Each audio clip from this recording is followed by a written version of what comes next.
Guest, a family man, an attorney from Canada, joined the Ukrainian military after the Russian invasion began last year. Joining us now for more is Dan Bilak, part of the Territorial Defense Forces of Ukraine.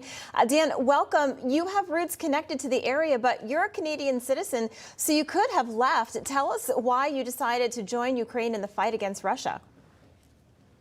Thanks for having me today. Look, I've been here 30 plus years. I think that, everything I have is here. My younger children live here. My family's here.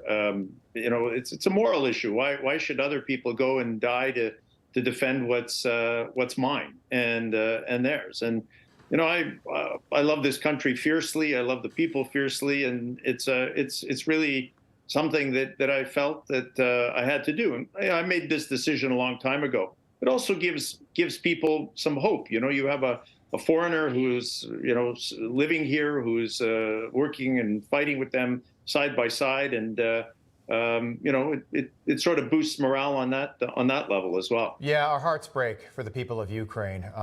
Hundreds of thousands of people have died needlessly over the last 12 plus months. Do you see this war ending at any point soon? What's the feeling on the ground where you are?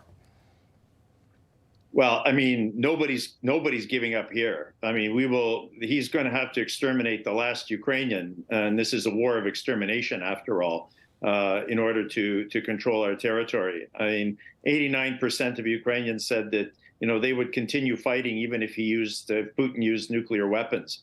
But, the answer to your question really depends on your government and on other NATO governments.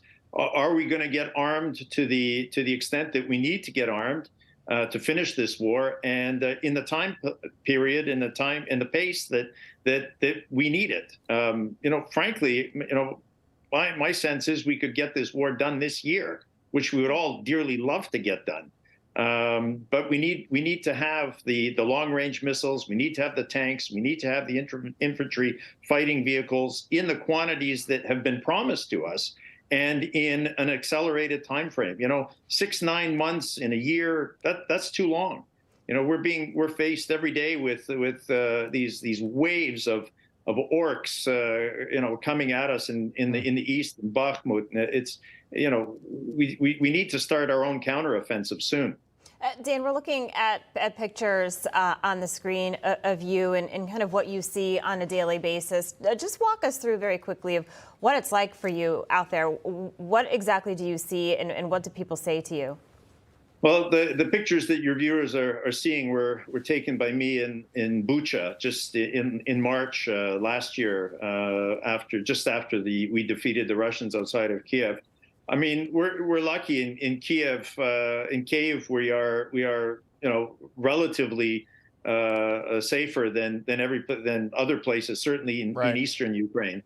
But still, we lived through, since October, barrages of drones and missile attacks against our energy infrastructure. We were without heat and electricity for most of the winter.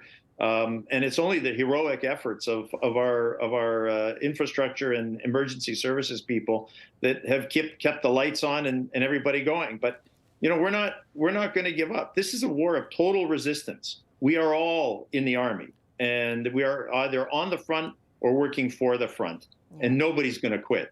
All right, Dan, we appreciate you coming on the program. Please stay safe. Thank you. God bless the people of the United States. Thanks for your help. Thanks, Dan.